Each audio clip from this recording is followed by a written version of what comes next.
Hi everyone, welcome back to the first episode of Wildlife Archive with me, Quintin. Today I want to speak not only about one specific sighting, it's more one sighting in one reserve and then one specific sighting in another reserve. And what I'm going to do is I'm also going to combine a couple of other video clips and images of the same animal that I've seen. So this is a very, very special animal, and it's part of the Big Five. It's an animal that caused a lot of headlines in the news and a lot of heartache over the last nearly 20 years. So today I want to talk about rhinos, specifically the white rhino, but rhinos in general. So before we start, I want to show you this image. This is a photo that I took in 2016. While on a game drive, I was sitting on the tracker seat on the front of the vehicle. I didn't have guests that day, so I jumped on board and I decided to be a tracker for one of the guides that had a group of guests with him. We came across these two white rhinos casually, grazing, and we got so close to them, and in that moment I saw something that really a light bulb came on, and I was like, wow, this is one of those images that actually speaks for itself. And I took out my cell phone and I took this picture of the word defend, which was on the front of the Land Rover Defender that we drove, and with the two rhinoceros in the picture. And I was like, that's such a special and iconic image and moment, because that really is the message that the whole world needs to see, and the whole country and everyone who works in nature conservation and who loves animals really needed to see. And that's what everyone needed to do, is to defend rhinos. So over the last 20 years, rhino poaching started really picking up from around 2007 and really reached its peak in around 2014. And then it started declining again, but probably due to various efforts of people, really upping their game in the anti-poaching security, but also because the numbers have declined. So poachers are finding it a little bit harder to find animals. So the population of rhinos have declined drastically. So this image, which says defend with the two rhinos, really was just such a special moment. And every time I saw rhinos in the park, in Kruger on game drive, in Sabi Sands, sometimes even on foot when we did bushwalks, we found rhinos. I always saw this image in my mind again of just defend, and I wish I could defend them. But there's so many people that did so much work and still doing so much hard work to protect rhinos, and just from my side, that's a massive thank you to them. Before I carry on to the actual sighting that I want to show you a video clip of, I just want to go on my phone because I got some stats here. This is obviously public, so anyone can see this, but I won't be able to remember it off the top of my head. But just poaching numbers in Kruger National Park specifically. In the year 2007, 10 rhinos were poached. 2008, 36. 2009, 50. 2010, 146. 2011, 252. 2012, 425 rhinos killed. 2013, 606 rhinos killed. 2014, which is the highest number out of all of them, 827 rhinos killed. That's more than 2 rhinos a day, almost 3 rhinos every day killed in Kruger. 2015 was just one less, 826. Then it started declining. 2016, 662. 2017, 504. 2018, 421. 2019, 327. 2020, 245. 2021, 209. 2022, 124 rhinos. 2023, 78 rhinos. In 2025, 2024 started picking up 88 rhinos, and then a very big concern here in 2025, which is the latest stat that I could find, is 175 rhinos killed again. So that's a total of 6,028 rhinos in 18 years. That is shocking. So nowadays, everyone who goes to Kruger or other game reserves close by would have noticed that a lot of the rhinos have been dehorned, which is a very expensive program to do for any type of, game reserve, national park, sand parks. So, and obviously when we see rhinos in the park nowadays, yeah, we're still very happy to see them because they're still alive. But I mean, a rhino that's being dehorned, it's simply not a rhino, So, the sighting I want to share with you was just one of those moments where, when I did safaris, when I was still a guide, all the rhinos we saw still had their full horns on them. And this specific sighting that I'm going to show you, let me show you the video clip first, and then I'm going to talk you through it.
So as you saw, so many times in Kruger when I got to a sighting, I was so stuck between should I do photos or should I do videos. And in the beginning of my career, I didn't take a lot of videos because, cell phones weren't that great yet. And I was more focused on photography. But the longer I started guiding and the later I got into my career, the more I started taking video clips, even with just cell phone footage and sometimes even with the camera. And I wish I started earlier with videography in wildlife. But this specific sighting, I was so stuck between should I do photos or videos, so I decided to try both. So as you can see, I've got the camera on the beanbag. I think it was a Nikon D500 back then with a 500mm lens. And I'm taking photos with my right hand, keeping the camera steady, and then with my left hand, I've got the cell phone, and I'm doing both. And just a group of rhinos slowly making their way towards the car, towards the road. We were the only vehicle there, which was very special. On a cloudy day, it was slightly windy. Windy conditions do make them a bit nervous. Rhinos don't have good eyesight, so you'll see how cautious they approach the vehicle. And every time they hear the camera shutter, they sometimes will stop. So they have very good hearing, but they don't have good eyesight.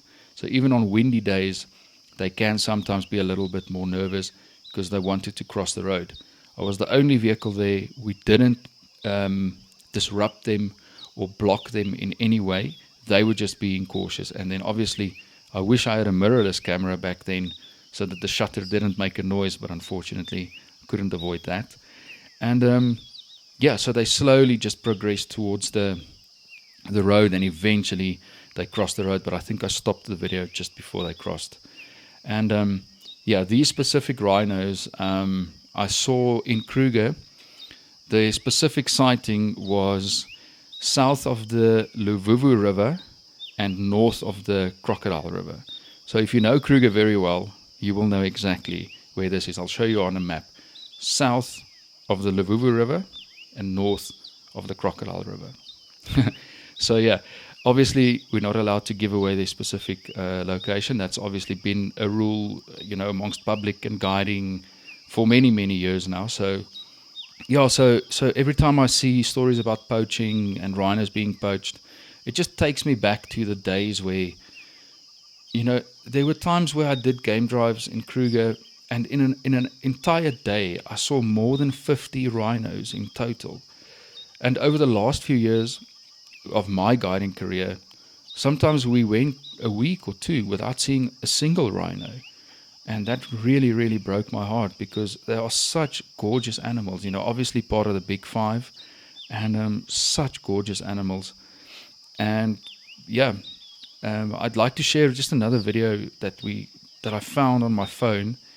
And yeah, watch the video, and then we'll chat about it.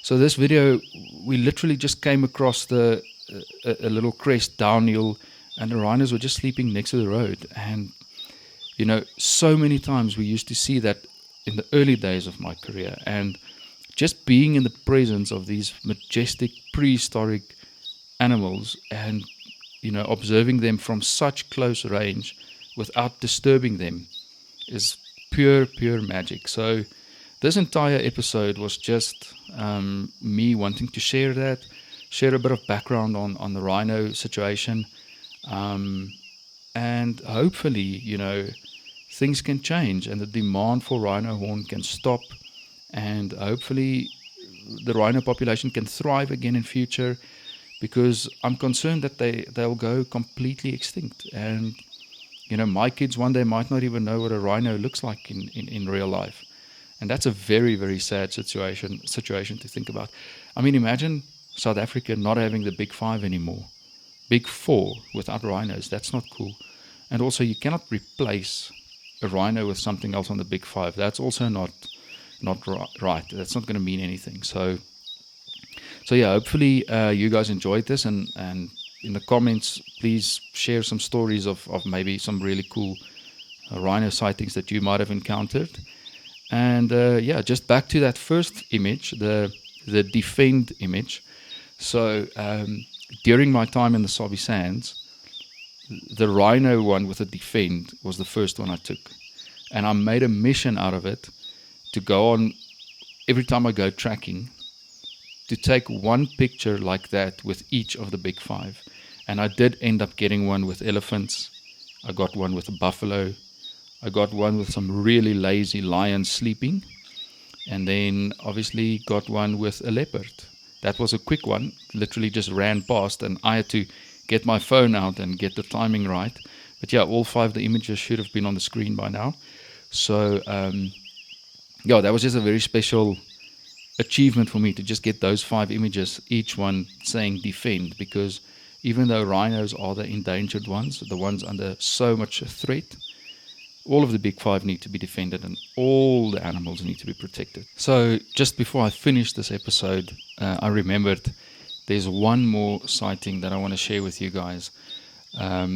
This was towards the end of my career as a full-time guide. I did a stint in the Sabi Sands, in the western Sabi Sands, and there we still saw some rhinos with their horns on as well. And this was one particular moment where we literally came across these 2 rhinos just grazing, in the winter field, and it was just so peaceful and beautiful. I think we had one other vehicle with us there, and But in the Sabi Sands, obviously things are very private, very exclusive, so not a lot of other vehicles are allowed close by, and the amount of safari guides at the sightings are regulated as well. So you can never be more than 3 vehicles at a sighting, or it's very, very seldom that you'll find more than 3 vehicles at a sighting. And I remember specifically this moment we had these 2 rhinos close to us, and at one point, which you'll see in a second video clip, the rhino came around the vehicle and walked past us, and we were so close to him that he walked through the shade of the car, and you could see us sitting in the shadow as he crosses through it. So moments like these will stay with me forever, and it makes my heart break to know that in the near future we won't be seeing things like that anymore. And all I hope for is that the situation can change, and that we can see rhinos again in their full natural state without having them dehorned. And I'm going to leave you guys with this sighting.